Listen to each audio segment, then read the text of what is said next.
I am here to tell you in the spirit of Be Me that we all have a higher calling. If we are going to win, we have to take our games higher. We have to take our love higher. We have a higher calling. The thing that is inside of you, the calling that you are trying to push out that can't come out, will not come out by itself. And I want to just share with you 7 things to help you stop stalling on your calling.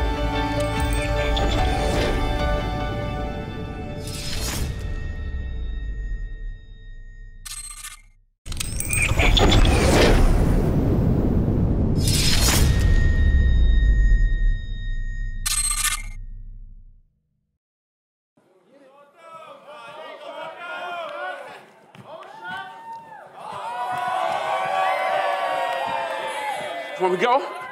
You want me to go? Ready? I'm going to do this. I'm about to do this. Y'all want me to do this? Come on. No, I can't do this. I can't do it. No, I can't do it. I felt that I was really called to do some double dutch tonight, and I was stalling on my calling. I grew up on 119th Street and Lenox Avenue. And many of you don't know I have a PhD from UCLA, and that's the university on the corner of Lenox Avenue. And I grew up on that corner playing games like hot peas and butter, games like freeze tag, but I used to always see the crew on the side doing the double dutch. And there would be times I would come and I would act like I'm going to jump in. I'm going to act like I'm going to jump in. But I never did it. And I'm here to ask each and every one of you, who in here is stalling on their calling? And I'm here to tell you, I don't care what your title is or what you have done, that you feel that you have done your calling and you are doing your calling. I am here to tell you in the spirit of Be Me that we all have a higher calling. If we are going to win, we have to take our games higher. We have to take our love higher. We have a higher calling. And I want to just share with you 7 things to help you stop stalling on your calling. And the first one is, guess what? You have a calling. You are not here by no accident.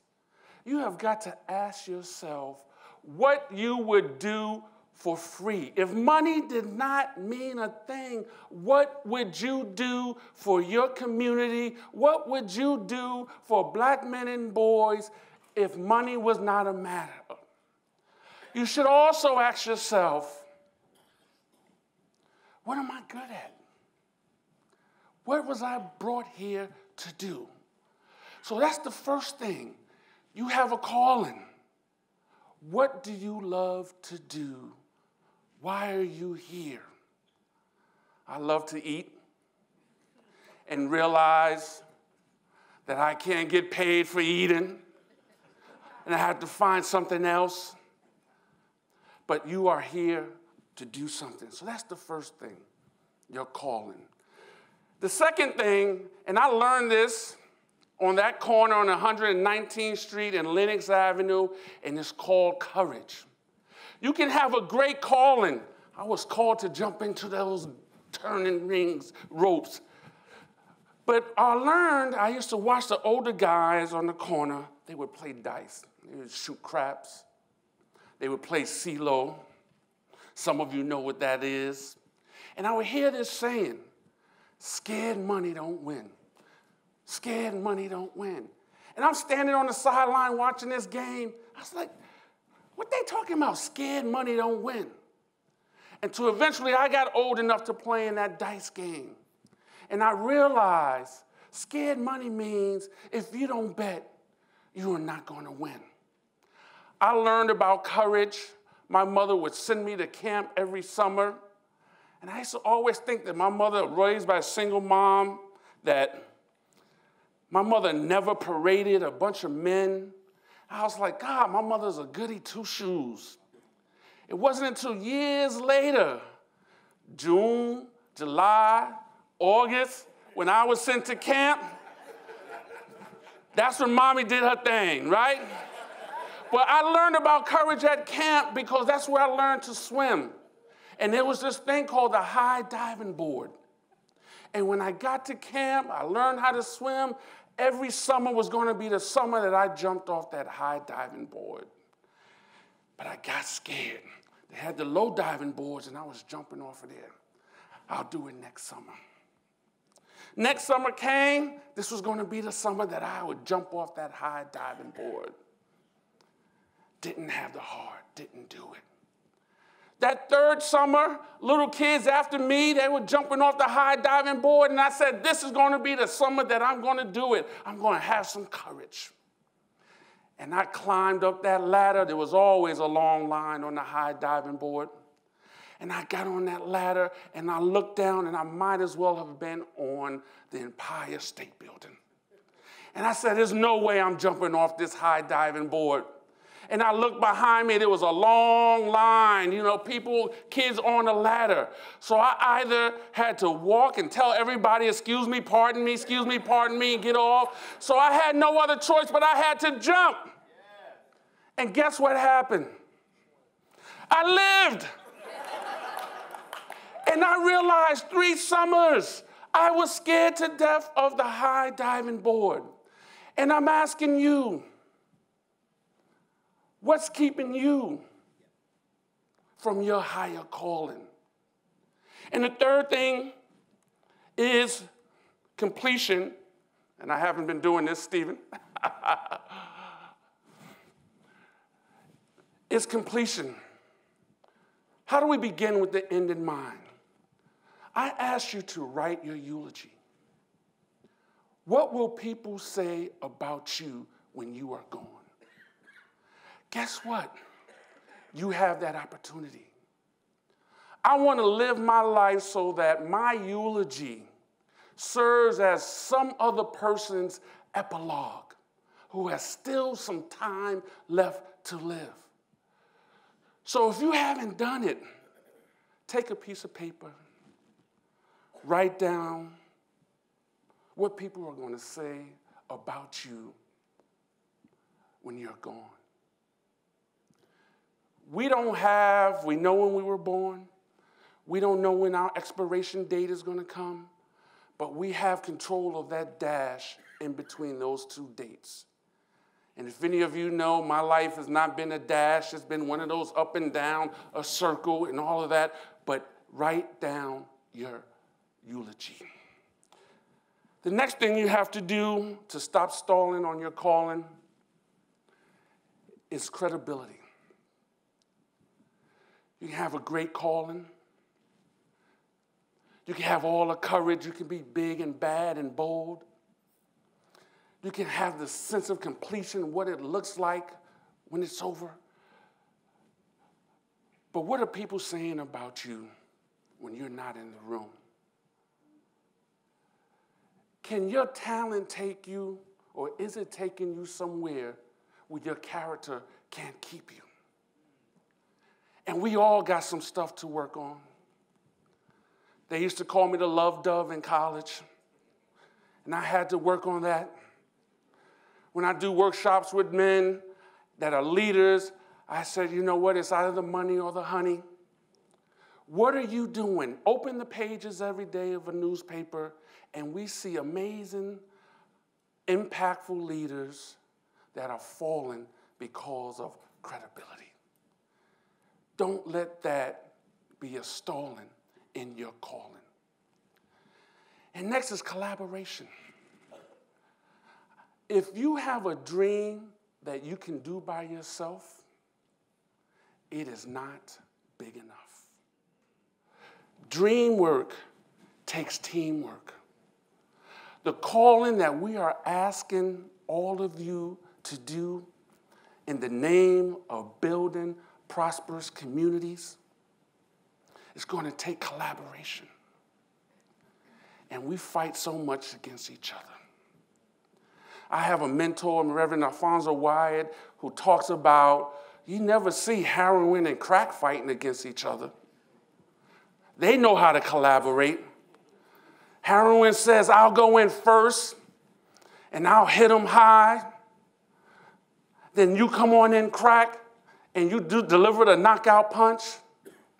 And here we are, all in the name of good, all in the name of building prosperous communities, and we find it hard to collaborate. Dream work takes teamwork. So collaboration. Stop stalling on your calling and learn how to collaborate. The next thing is change. We know that shift happens, right? Shift happens. And if you're going to realize your calling, guess what? There's going to be resistance. And I'm here to tell you that you have to develop an attitude of don't get bitter, get better. No matter what happens to you, it's how you respond. Shift happens. And the last thing I want to share with you is what Be Me community is all about. It's community. That there is something inside of you, a higher calling, that you are not going to push out on your own. I am blessed to have my wife, the mother of my children, my mistress, and my best friend, all in the same amazing woman. So a lot of people can't say that, right? And I was blessed to be there for the delivery of all 4 of my children.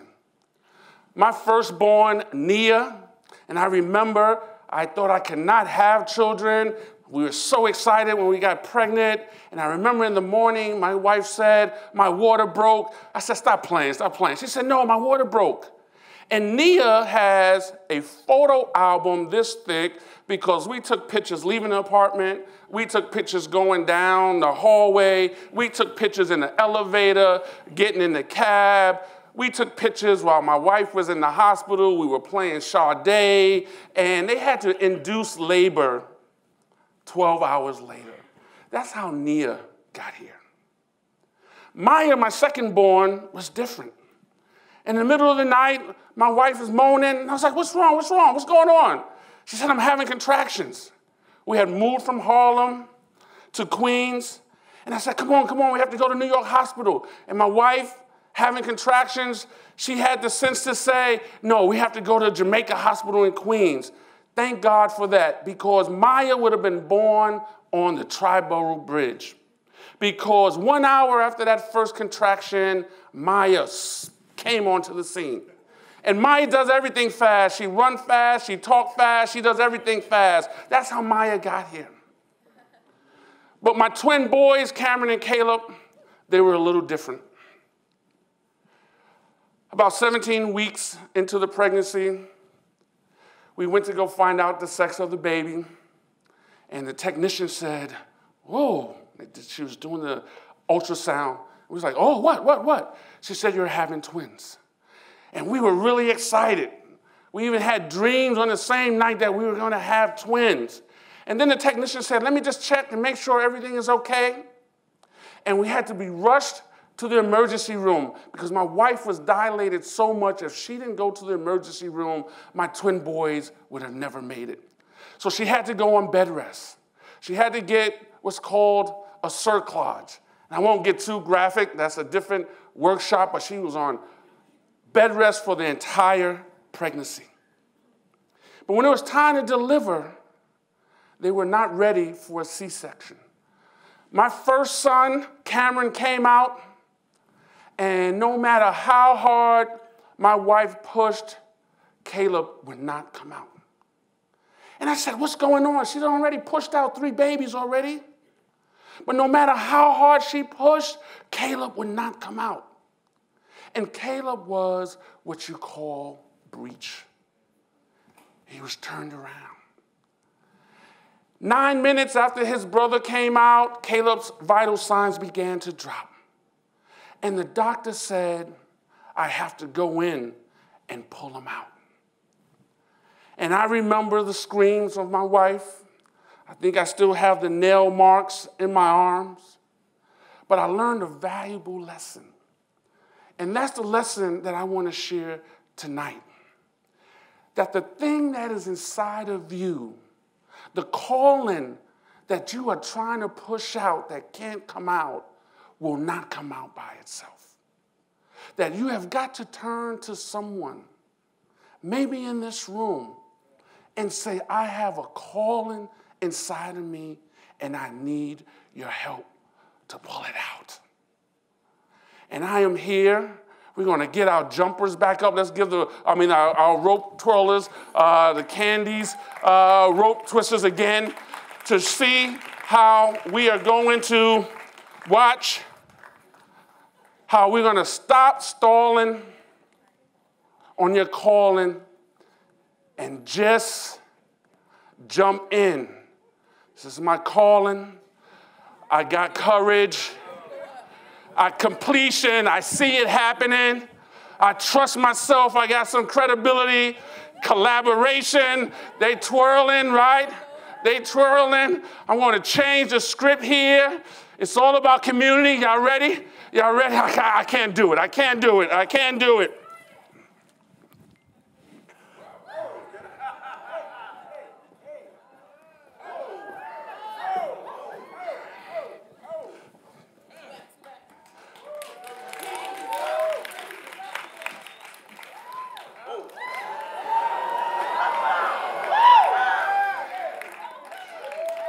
All right, let's give them a round of applause.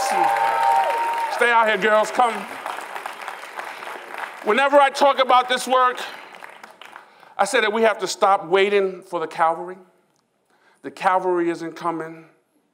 We are the iconic leaders that we are waiting for, the curators for the change that we want to see.